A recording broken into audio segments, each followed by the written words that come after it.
Let me take you back to a part of the history of my life. And I tell you the truth. What I say to you, you must understand. You must understand why I tried to build a bridge from injustice to justice. The true justice, not a lie that perceives this is justice and it only caters to one man. We should not have this formality in our justice system. We must be a peoples of a nation of the world to embrace all ideals of truth. And let that truth be found in not only to safeguard one race, but to safeguard all races of the nation. This is what I believe. As I was a child growing up, I looked from the dark side of America where there was no freedom, even though they said it was. Excuse me.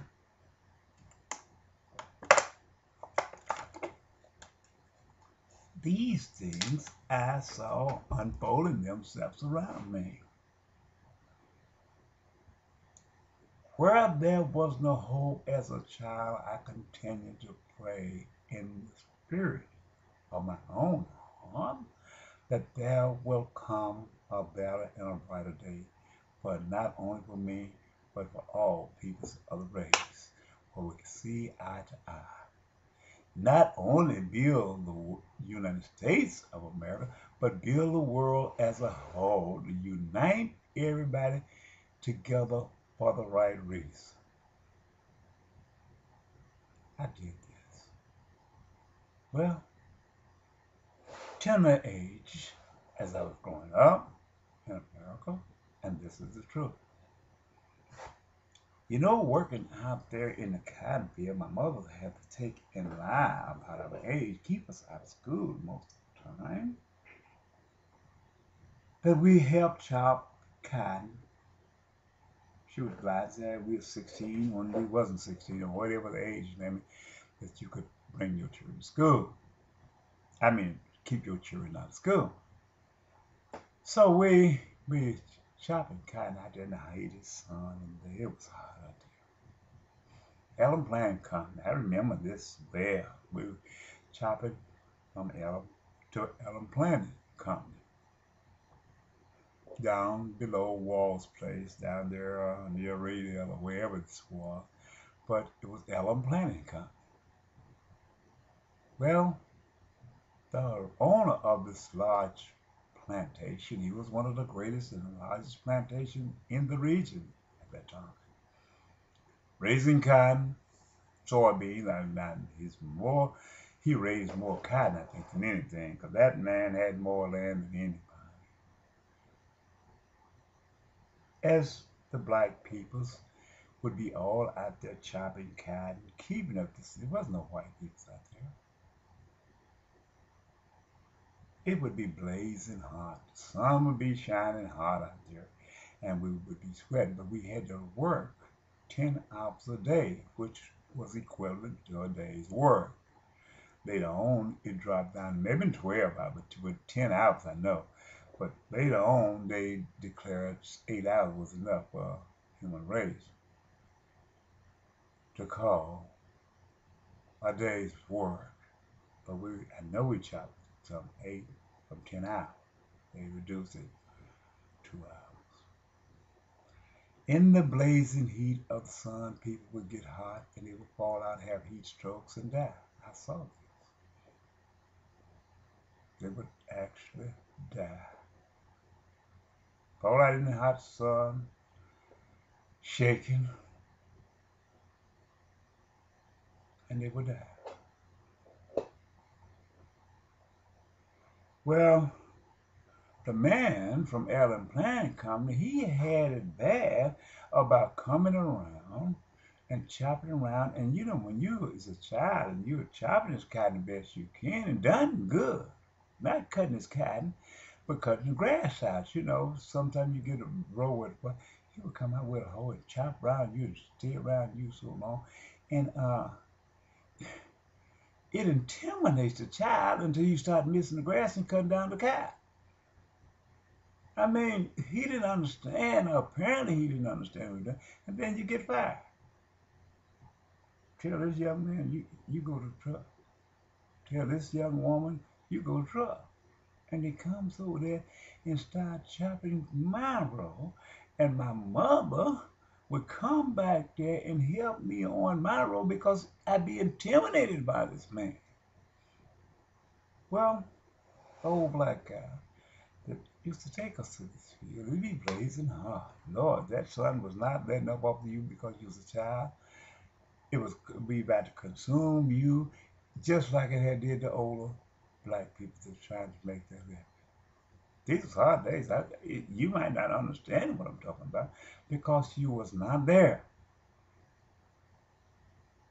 Well,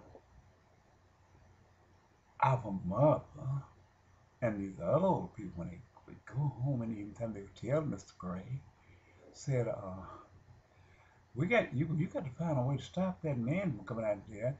You're supposed to be the keeper of your peoples, and you're supposed to guide us if we're done wrong, and you're supposed to be the one to fight us. So Mr. Will Gray came the next day,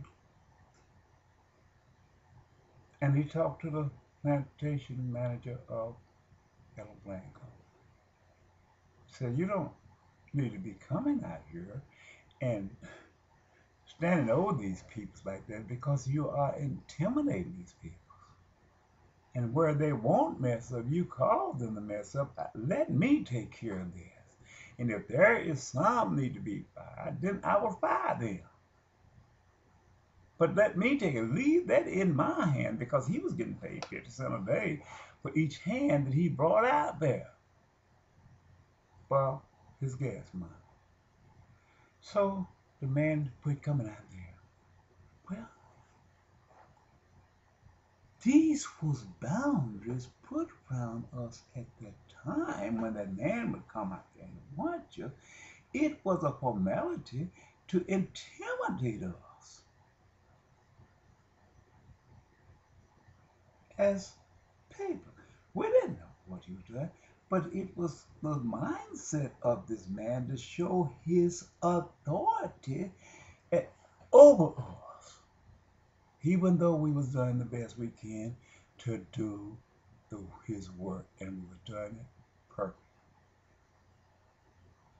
But as he came around us to show his authority, we become weak in our mindset, and we begin to mess up shop in the sky in the heat of the day.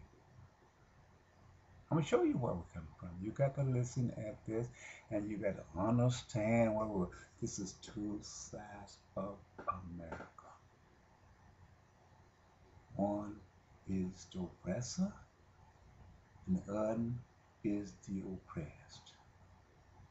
It's a difference in the lifestyle of the United States of America. The oppressor had no pity on the oppressed.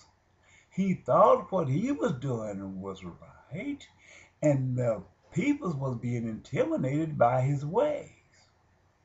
So this became his mindset to show his authority over us, to place us into bondage. Even though he may have not knew, and he may have known what he was doing, but we were still in bondage as long as that man was being used to watch over us. It was that way. When we grew up as peoples in the United States of America, this is the part that they never did see. This is the part of America that is never talked about, and it fades away in history, but the thing that was happening to us then is the same thing that's happening to us right now. It's the things that Jesus Christ spoke of and the things that he looks at as he looks at the world today. All I'm trying to say is we are peoples of the land.